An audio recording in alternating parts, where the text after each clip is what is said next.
समंदर के किनारे एक छोटा सा मछुआरों का गांव था। उसी गांव में भोला नाम का एक मछुआरा रहता था। वो अपने कमरे में बैठकर खुद से ही कुछ बड़बड़ा रहा था।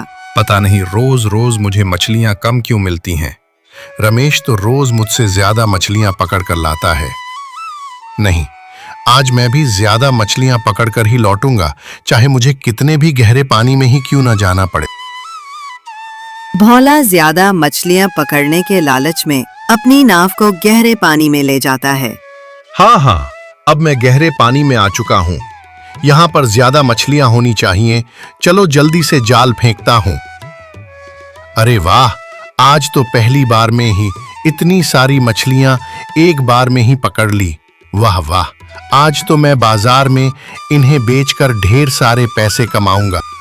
भोला अभी इतना बोला ही था कि तभी उसकी नाव में छेद होने के कारण नाव में पानी भरने लगा। बाप रे बाप, ये नाव तो डूबने वाली है। भाग लो भोला, नहीं तो आज इसी समंदर में ही तुम्हारी समाधि बन जाएगी। वो बड़ी मुश्किल से तैरकर अपनी जान बचा पाता है, लेकिन नाव में इतना ज्यादा पानी भर जाता है कि वो डूब जाती है।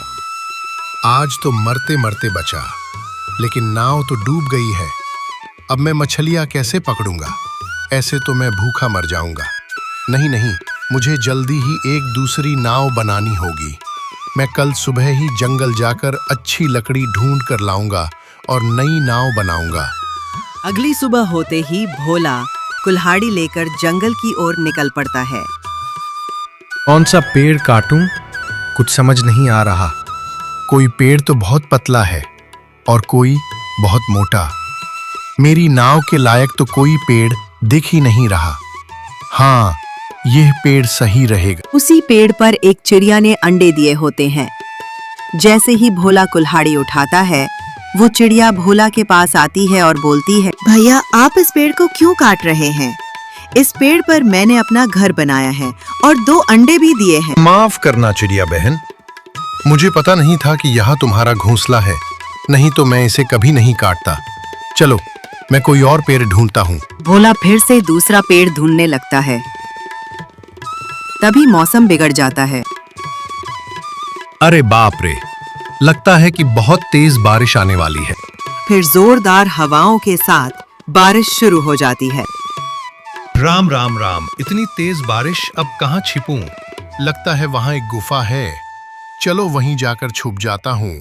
भोला जब गुफा के अंदर जाता है तो देखता है कि 2 लोग आपस में बातें कर रहे होते हैं। भोला एक चट्टान के पीछे छिपकर उन दोनों की बातें सुनने लगता है।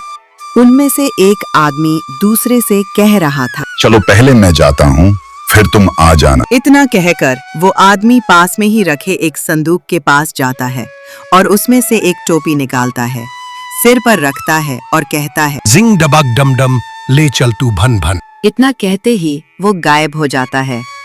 फिर दूसरा आदमी भी टोपी पहनकर मंत्र बोलता है और गायब हो जाता है। ये देखकर भोला चौंक जाता है। बाप रे बाप, ये मैं क्या देख रहा हूँ? भोला संदूक के पास जाकर देखता है तो उसमें एक और टोपी होती है।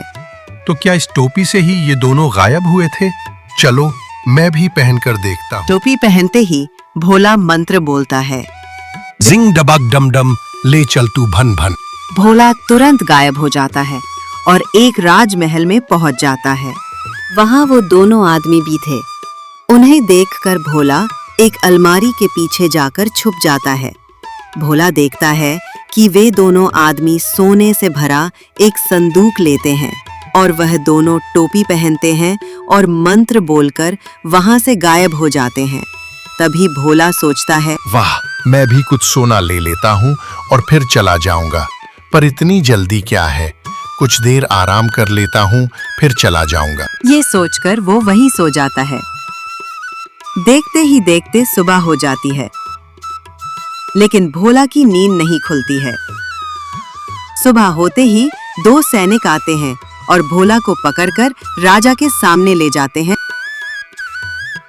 महाराज, ये आदमी महल में घुसकर चोरी कर रहा था। महाराज, मैं चोर नहीं हूँ, मैं तो एक मछुआरा हूँ। अगर तू मछुआरा है तो क्या मेरे महल में मछली पकड़ने आया था? सैनिकों, इसे बीच चौराहे पर बांध दो और जिंदा जला दो।